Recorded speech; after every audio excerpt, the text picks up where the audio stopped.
పిచ్చోడు వీడెవడో వచ్చాడు, ఏమిటో తెలియదు, దీన్ని పెంచిస్తే కేజీకి 40 రూపాయలు ఇస్తాడంట, నవ్వుకుంటూ నన్ను వెర్రోడు అన్నట్లు పెంచి ఇచ్చాడు ఒకడు. ఆ ఆర్కాన్ని తెచ్చి, అయితే సామెలను తెచ్చి, సోలిగర్ వాళ్ళు పెంచుతున్నారు, తెచ్చి ఈ మైగ్రేను గ్యాంగ్రీను ఉన్న ఈ డయాబెటిక్ పేషెంట్స్ ఇస్తే 6 వారాల్లో గాయం బాగవటం మొదలు పెడితే 6 నెలల్లో బాగైపోయి వచ్చేసి, సార్ బాగైపోయింది గ్యాంగ్రీను, వాళ్ళు కాళ్ళు తీసేస్తామన్నారు, 60,000 నుంచి 2 లక్షలు ఖర్చు అవుతుందన్నారు, నువ్వేమో పైసా తీసుకోలేదు, బాగు చేసేసావు, అంతా బాగున్నాను నేను, రేపటి నుంచి నార్మల్ భోజనం చెయ్యొచ్చా అని అడిగారు. అంటే మళ్ళా ఆ వరి అన్నము, పలావు, చికెన్ బిర్యానీ తినొచ్చా అని అడిగి. అలాగే 2 సంవత్సరాల క్రితం ఒక ముస్లిం అమ్మాయి, 23 సంవత్సరాలు, కొత్తగా పెళ్ళయింది, బ్రెయిన్ ట్యూమర్ వచ్చింది. బ్రెయిన్ ట్యూమర్ వచ్చిందని ఎలా కనుక్కున్నారు? అమ్మాయికి ఇద్దరిద్దరు కనిపించడం మొదలుపెట్టారు. ఇద్దరిద్దరు కనిపిస్తున్నారని వెళ్ళి ఎంఆర్ఐ తీస్తే ఇక్కడ ఉందని, మళ్ళీ FNAS ఇది క్యాన్సర్ వచ్చిందమ్మా, బ్రెయిన్ ట్యూమరు, తీసేస్తాము, ఆపరేషన్ చేస్తాము, కీమోథెరపీ, రేడియోథెరపీ.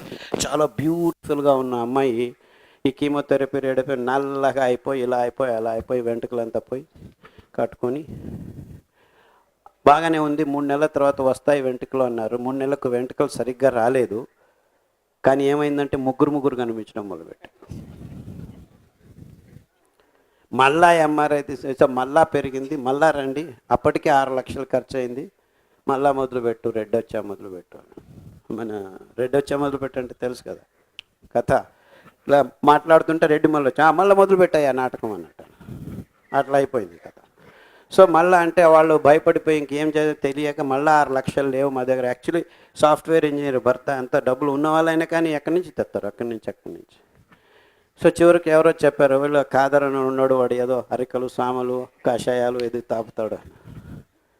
వచ్చారు 6 వారాల్లో 3 కనిపించేది, 2 కనిపించారు, 2 కనిపించేది, 1 కనిపించారు. 6 నెలలకు బాగా అయిపోయింది. అంటే బాగా పోయిందంటే బాగా కనిపించడం, మాట్లాడడం అంతా జరిపోయింది. చివరికి అమ్మాయికి నమ్మకం లేదు, బాగా అయింది, ఎందుకంటే మళ్ళీ వస్తుంది అని. సో ఏం చేయాలి, నేనేం చేయలేనమ్మా, బాగున్నావు, బాగుండు, అంతకంటే నేనేం చెప్పలేను, నువ్వు వెళ్ళి మళ్ళీ ఎంఆర్ఐ చేయించుకొని చెప్పేదానికి నా దగ్గర ఎంఆర్ఐ లేదు అని చెప్పి. ఎంఆర్ఐ చేయాలంటే 16,000, 2 సార్లు చేయాలంట, అది ఇది ఉందా లేదా అని. సరే వాళ్ళకి ఎలాగో అలాగ 16,000, 6 లక్షల కంటే తక్కువ అని వెళ్ళి తయారు చేసి చూసుకున్నారు. చూస్తే ఎక్కడ పోయింది అని డాక్టర్ అడిగాడు. ట్యూమర్ ఎక్కడ పోయింది? ట్యూమర్ లేదు, ఏమీ లేదు. అమ్మాయి చెప్పింది, ఇలా కషాయాలు తాగాము, పారిజాత కషాయము, జామాకు కషాయము, రావియాకు కషాయం పొద్దున రాత్రి తాగాము, మధ్యాహ్నం సాదాపాకు కషాయము, దాల్చిన చెక్క కషాయం తాగాము, 3 నెలలకే నాకు బాగవడం, ఇప్పుడు బాగా శక్తిగా ఉంది. ఆ డాక్టర్ ప్రతి ఒక్కరిని 1.5 గంట నడవమంటాడు, నడవలేక చస్తున్నాను రోజు అంటున్నా.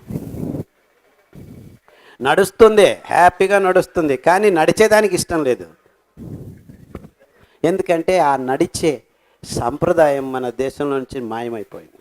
చిన్న ఇక్కడి నుంచి అక్కడ పోరా అంటే స్కూటర్, అక్కడి నుంచి ఏమంటే కారు, ఇక్కడి నుంచి అక్కడ, ఇంకా నేను ర్యాకెట్లో వెళ్ళిపోతాను అంటాను ఇక్కడి నుంచి అక్కడికి.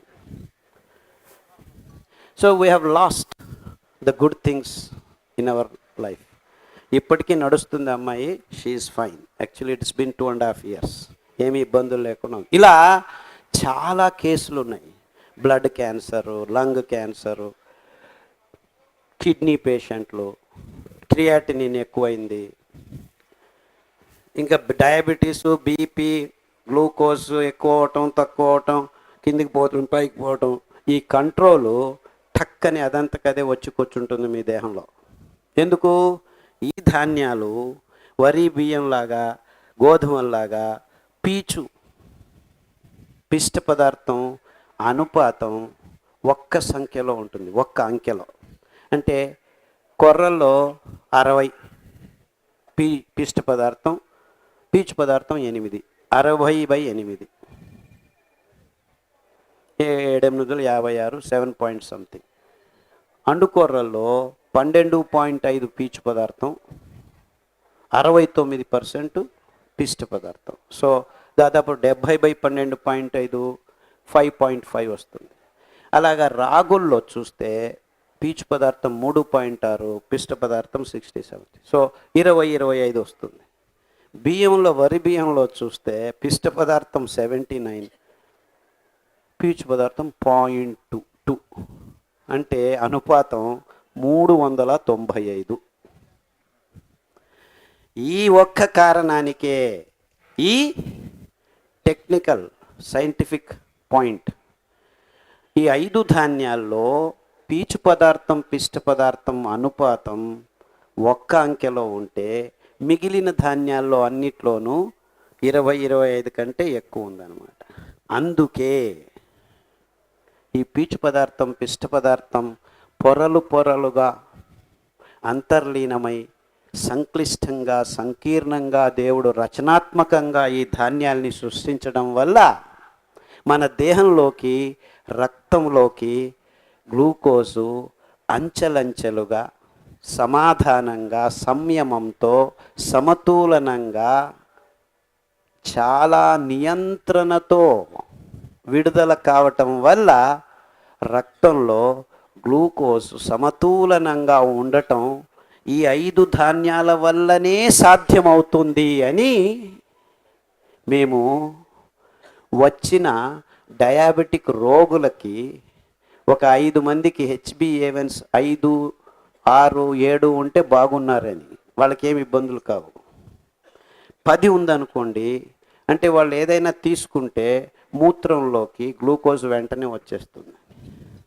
అంటే బియ్యపు గంజి తాగించాము ఒక 10 మందికి, మూత్రంలో గంట తర్వాత గ్లూకోజ్ చూస్తే ఇంత వచ్చేస్తుంది. రాగులు తాగిస్తే కొద్దిగా తక్కువ వస్తుంది. అదే కొర్రలు తాగిస్తే గ్లూకోజ్ రాదు, కనపడలేదు. అండు కొర్రలు తాగిస్తే కనపడలేదు, 3-4 గంటల తర్వాత కనిపిస్తుంది అన్నమాట. అంటే రక్తంలోకి గ్లూకోజ్ను నిదానంగా ఈ 5 ధాన్యాలు వదులుతాయని ఈ చిన్న ప్రయోగం చేసి కనిపెట్టింది. దీన్ని రీనల్ టాలరెన్స్ టెస్ట్ అంటారు, RTT. సో ఇలాంటి చిన్న ప్రయోగం ఒకటి, అంటే తాత్కాలికంగా వెంటనే ఫలితం కనిపిస్తుంది, చాలా రోజులు వెయిట్ చేయాల్సిన పని లేదు. అయితే RTT బాగానే ఉంది, నిజంగా రోగికి బాగవుతుందా అంటే 6 నెలల తర్వాత రోగి బాగానే ఉన్నాడా, 6 సంవత్సరాల తర్వాత బాగున్నాడా, 10 సంవత్సరాల తర్వాత బాగున్నాడా?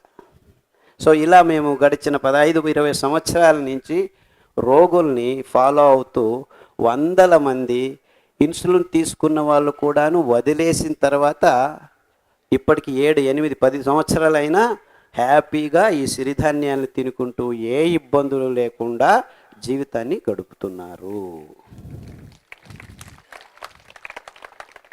గట్టిగా తట్టండి, ఇంక ఇంతకంటే మంచి విషయం ఏం కావాలి?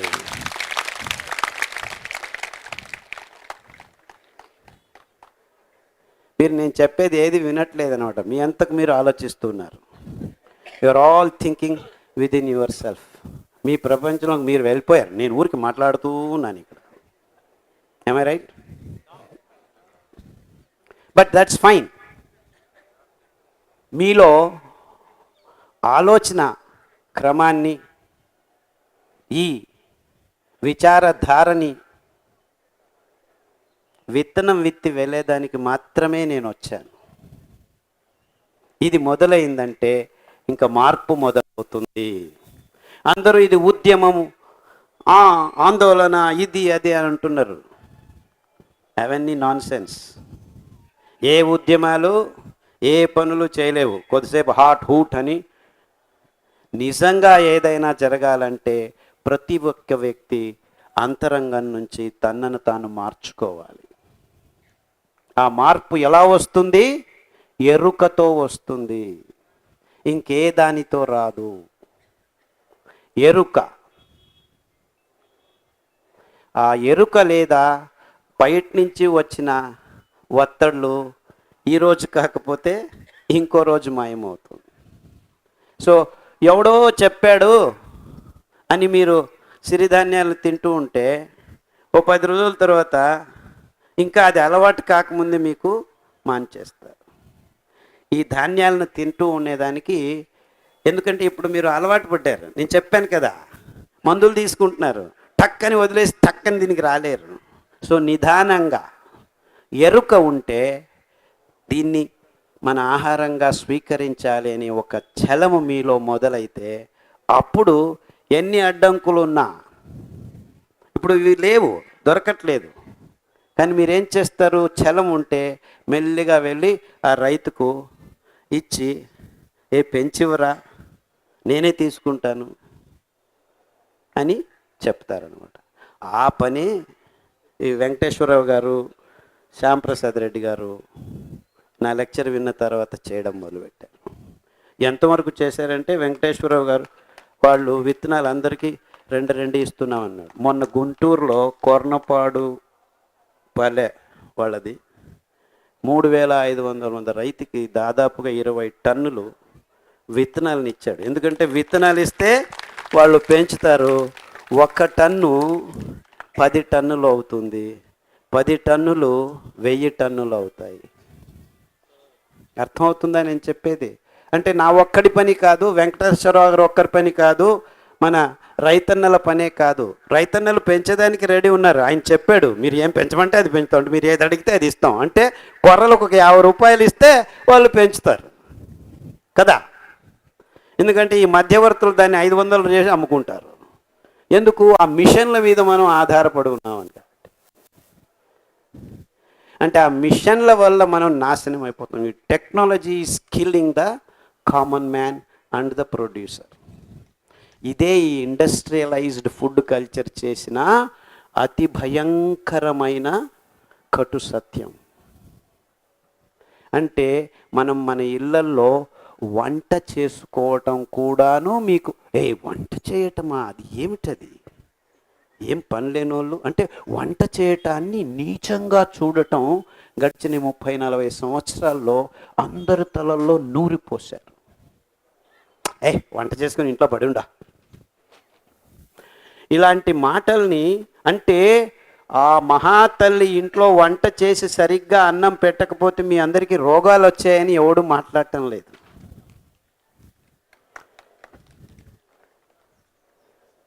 నిజంగా మీరు గట్టిగా చప్పట్లు కొట్టాల్సిన విషయం ఇది.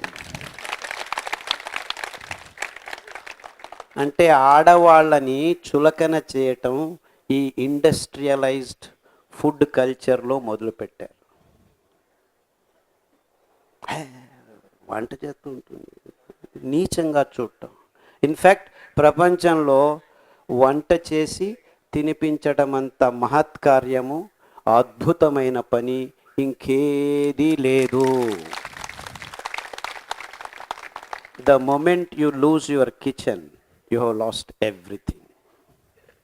ఇంకొక అడుగు ముందుకు వేసి చెప్పాలంటే ఆ అద్భుత పదార్థాలని పెంచిచ్చే ఈ రైతన్నల నాశనం చేసిన ఈ food culture, industrial food culture ఎంత భయంకరమైందంటే, నిజంగా రైతు రారాజుగా మెరవవలసిన సమయాన్ని రైతును ఎంత హీనంగా చూసే పరిస్థితిని తీసుకొచ్చిన ఘనత కూడాను ఈ ఇండస్ట్రియల్ ఫుడ్ కల్చర్దే అని చెప్పేదానికి నాకు ఏ సందేహం లేదు. అంటే నిజమైన ఘనతను దోచుకున్న ఈ పాశ్చాత్య వైజ్ఞానికం అని చెప్పుకునే ఈ culture, it is in fact consuming culture. It consumes everything. నాకు కావాలి, ఇదే అంతా నాకే కావాలి. ఆ కల్చర్ని మన తలల్లోకి నూరిపోశారు. ఎవరు?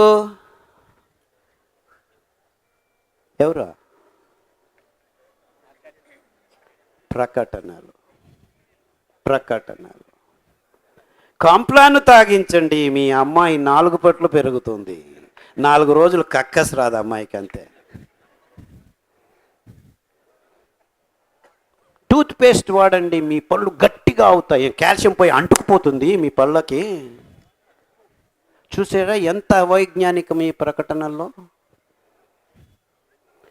కాల్షియం ఏమి అంటుకుపోదు. పాల నుంచే కాల్షియం సరిగ్గా రావట్లేదు, కాల్షియం ట్యాబ్లెట్లు ఇస్తున్నారు, పాలు తాగిస్తున్నారు. కానీ 128 మందికి ఆస్టియోపోరోసిస్ ఉంది ప్రపంచంలో. అంటే వీళ్ళు చెప్తున్నదంతా అబద్ధమని ఈ ఒక్క ఉదాహరణ చాలు.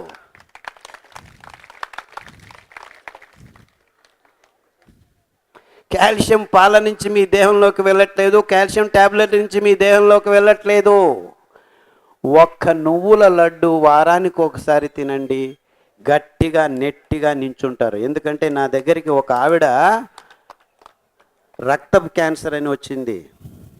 వారం వారం రక్తం కడుతున్నారు, 38 సంవత్సరాలు ఆవిడ. ఎంతవరకు అయిందంటే 3 సంవత్సరాల నుంచి చేస్తున్నారు. చివరికి బోన్స్ గిన్స్ అయిపోయి ఇలా వంగిపోయింది ముసలివాళ్ళలాగా. అక్కడే ఇంట్లోనే కూర్చోబెట్టేసి రక్తం ఇస్తారు వారం వారం. ఎక్కడి నుంచో కాదు, కాకినాడ దగ్గర నుంచి.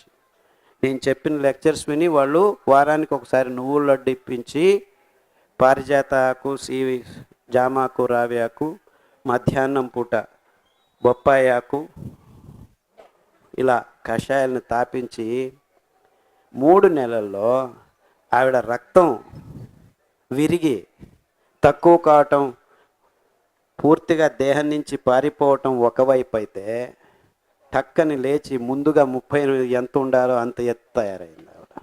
అంటే ఆ బోన్ కావాల్సిన కాల్షియం నిజంగా మీకు మీ దేహంలోకి సరిగ్గా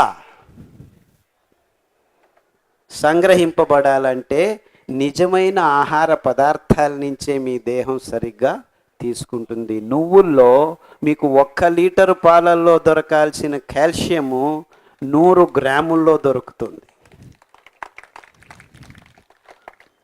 ఏ డాక్టర్ అయినా మీకు కాల్షియం తక్కువ అయిందంటే నువ్వుల లడ్డు తిను అని చెప్పారా? చెప్పరు.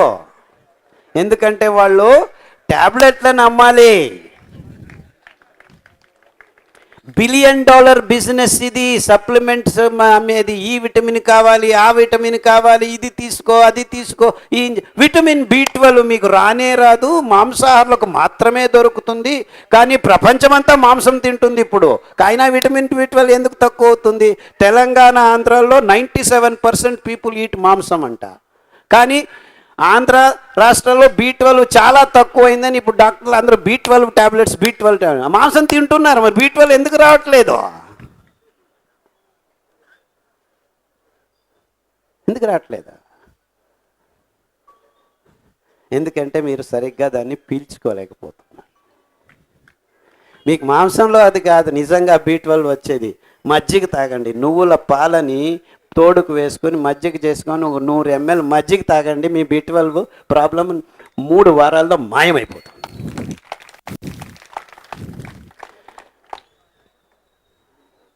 విటమిన్ D చాలా తక్కువైపోయింది. ఎందుకంటే ప్రజలందరూ ఎండల్లో తిరగట్లేదు. సాఫ్ట్వేర్ వాళ్ళు పొద్దున 6 గంటలకు పోయి రాత్రి 12 గంటల వరకు కార్లల్లోనూ ఏసీ రూముల్లో ఉంటున్నారు. విటమిన్ డి లేదు, తీసుకోండి ట్యాబ్లెట్, ఇంజక్షన్.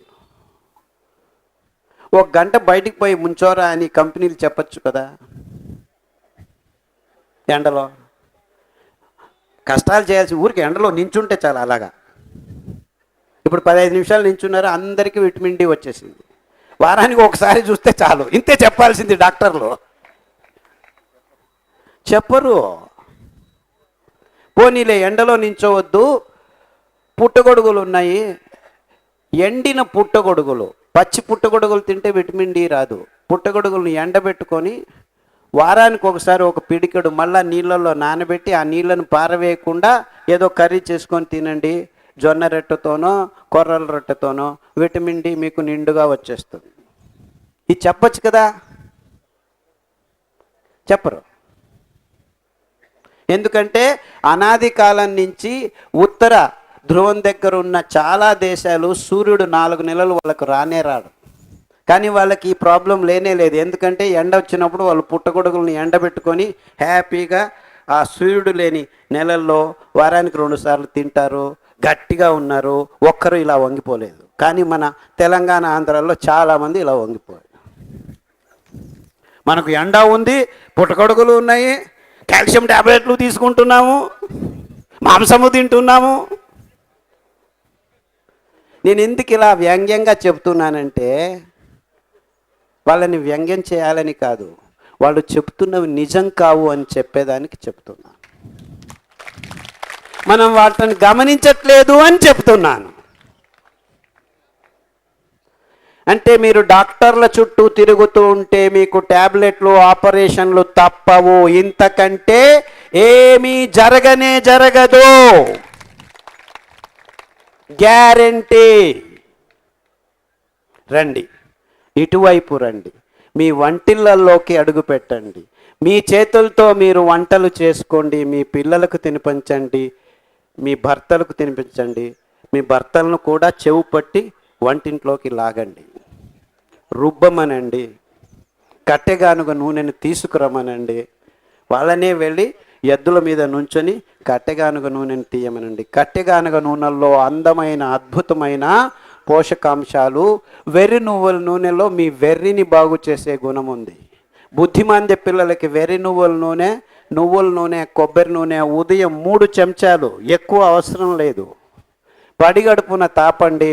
6 నెలల్లో అద్భుతంగా బుద్ధిమాంద్యాన్ని వదిలి కొద్దిగా బుద్ధివంతులు అవుతారు. దానికి తోడు కొర్రలు, అండుకొర్రలు మూలాహారంగా తినిపించండి.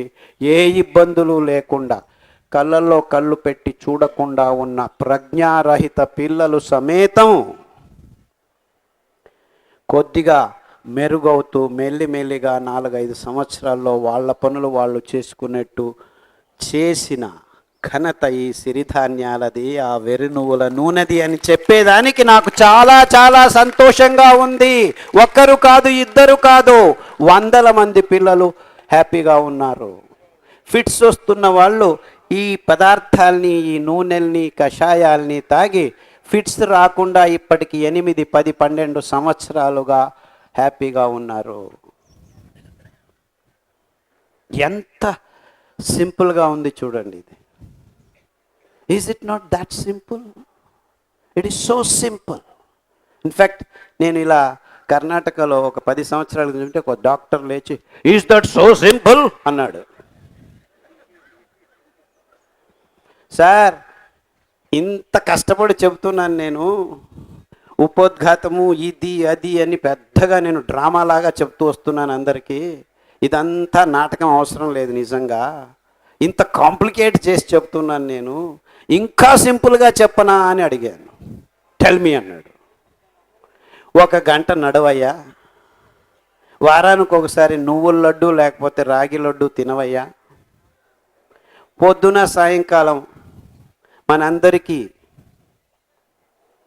శక్తినిచ్చే ఆ సూర్యుని 10 నిమిషాలు 15 నిమిషాలు ఆ సమయంలో ఆయన లేచేటప్పుడు మునిగేటప్పుడు ఆ దేవుణ్ణి ఒక 15 నిమిషాలు ధ్యానం చేయి. మేము దేవుని నమ్మమని ధ్యానం చేయి, పర్వాలేదు అని చెప్పాను.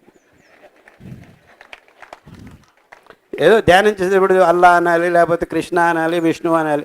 మేము ఏ దేవుణ్ణి దేవుని నమ్మమని ధ్యానం చేయి, ఇంకేమీ లేదు, నో ఇష్యూస్. కానీ ధ్యానం చెయ్యి, సిరిధాన్యాలు తిను, కషాయాలు తాగు, ఇంతే. ఎంత అయింది? 3 నిమిషాలు చెప్పాను. మధ్యలో మళ్ళీ డీవియేషన్, నేను మళ్ళీ ఆ డ్రామా అవుతున్న పక్కకు పెట్టేయచ్చు. Takes only 45 seconds and life is so simple. Can we make that happen? ఇంత బాగా ఉంది. కాఫీలు టీలు తాగడం మాత్రం మేము వదలలేం బాబు, ఏదో ఒకటి చెప్పుకోవాలి. ఎందుకంటే I have had last 15 years చాలామంది అన్నీ చేస్తున్నాం సార్, కానీ HbA1c తగ్గట్లేదు. ఆ మాట మాత్రం చెప్పరు. ఒక కాఫీ చివరిలో తాగేస్తారు. ఒక్క కాఫీ సార్, ఒక్క కాఫీ తాగానే ఒక్కటి చాయ్ నహితో క్యా కరే భయ్ హమ్. దానికి తోడు చాయ్ పే చర్చ అంత పేపర్లన్నీ రాస్తూనే ఉన్నాయి. ఆయన పాపం ఏదో చాయ్ చేసుకొని అమ్ముకున్నాడు, ప్రైమ్ మినిస్టర్ అయ్యాడు. దానికి అందరూ ఛాయ్లు తాగుతూనే ఉన్నారు. ఈ ఛాయ్లు కాఫీలు తాగే మన కొండలన్నీ నాశనం అయిపోయాయి.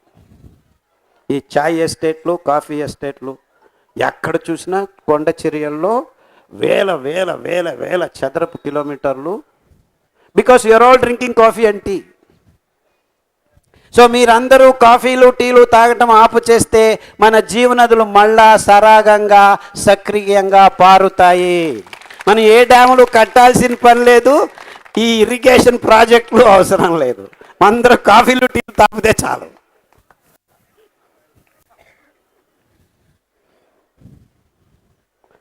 ఆయన నాకు చాలా ఆప్తుడు, సక్రియంగా అర్థం చేసుకుంటున్నాడు కాబట్టి ఆయన మీద జోకులు వేస్తున్నారు. అందరు ఇరిగేషన్ మినిస్టర్ల మీద, ఇరిగేషన్ ఇంజనీర్ల మీద నేను ఈ జోకులు పెట్టలేదు. ఆయన నా అదృష్టం కొద్ది ఇక్కడ కూర్చున్నాడు కాబట్టి కొద్దిగా జోకులు వేసుకుంటూ ఉంటాను. It is very simple now. ఇంతవరకు మనకు దారి లేదు, పర్యాయం కనిపించలేదు, ఇప్పుడు కనిపించింది. ఎంతవరకు కనిపించిందంటే మొత్తం ప్రపంచానికే మనము ఈ అద్భుతమైన ఆరోగ్య రహదారిని పరిచి, రండి మీరు చేయాల్సింది ఇంతే, ఈ దారిలో నడవండి అని చెప్పేంత వరకు గడిచిన 15 సంవత్సరాల్లో మా అనుభవంలో ఎంతోమంది ఆరోగ్యం వైపు నడుస్తున్నారు. మీరందరూ నడవండి, మీరందరూ ఈ బియ్యము, ఈ గోధుమలు ఇవన్నీ ఇప్పుడు చేస్తున్నాము, లేదని చెప్పలేదు. నిదానంగా, ఇప్పుడు కాకపోయినా వచ్చే సంవత్సరం, అంటే 1 కేజీ బియ్యానికి పెంచాల్సిన ఈ సహజ సంపత్తును మనం 35 కేజీలు పెంచుకోవచ్చు. 350 మందికి భోజనాలు అవుతాయి. అంటే ముందు తరాల ఆహారం ఈ అద్భుతమైన సిరి ఆహారం. యాక్చువల్లీ ఈ 5 ధాన్యాలని కూడాను చిరుధాన్యాలు, తృణధాన్యాలు, కిరుధాన్యాలు అని పిలిచేవాళ్ళు. కానీ ఇందులో ఈ అద్భుత గుణాలు ఉన్నాయని 15 సంవత్సరాల క్రితం దీనికి నేను సిరిధాన్యాలు అని పేరు పెట్టామన్నమాట. సో ఈ 5 ధాన్యాలు రోగాల్ని బాగు చేస్తాయి కాబట్టి, ఈ అనుపాతం ఒకే అంకలో ఉంది కాబట్టి, ఆరోగ్యాన్ని సమృద్ధంగా అందజేస్తుంది కాబట్టి పాజిటివ్ గ్రెయిన్స్ అని పిలుస్తున్నాము, సకారాత్మక ధాన్యాలు. రాగులు, జొన్నలు, సజ్జలు, వరిగలు, మొక్కజొన్నలు ఈ అనుపాతం ఎక్కువ ఉంది కాబట్టి గ్లూకోజ్ని రక్తంలోకి 5 ధాన్యాల కంటే కొద్దిగా ఎక్కువగా, కొద్దిగా నియంత్రణ తక్కువతో విడుదల చేస్తాయి కాబట్టి తటస్థ ధాన్యాలు అని పిలిచాము. అంటే మీరు వట్టి రాగులు, జొన్నలే తింటున్నారు అనుకోండి, మీకు రోగం రాదు యాక్చువల్లీ. కానీ మీరు రాగులు, జొన్నలు మాత్రమే తినరు, అక్కడ పోయి పలావు, ఇక్కడ పోయి చపాతి, ఇక్కడ పోయి బిస్కెట్, అక్కడ పోయి కేకు తింటారు, అందుకే రోగాలు వస్తాయి. కానీ రోగం వచ్చింది రాగులు, జొన్నలు తింటాను అంటే కుదరదు, రోగం బాగా కాదు. గొంతులో పడ్డాము, పైకి రావాలంటే ఈ పంచరత్నాలే మనకు దారి, వేరే దారి లేదు. అందుకే ఇవి సిరిధాన్యాలు, రాగులు, జొన్నలు, సజ్జలు, వరిగలు, మొక్కజొన్నలు తటస్థ ధాన్యాలు. ఇంకా చెరకు, వరి, గోధుమల మాట ఏమిటి? ఖచ్చితంగా నకారాత్మక ధాన్యాలు.